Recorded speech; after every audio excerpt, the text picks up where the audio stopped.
how to install Photoshop on Windows 11 with 25H2 update.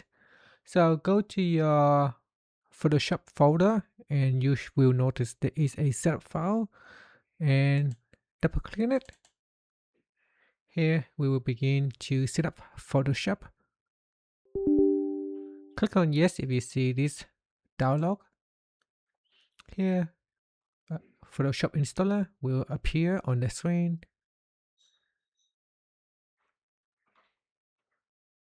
And then we're going to select the language and location. So if you want to select a different location, then click on change location and choose where you want to install your Photoshop.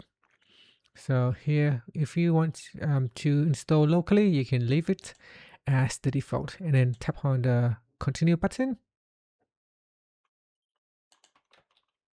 Okay, once it's finished, you can then click on launch.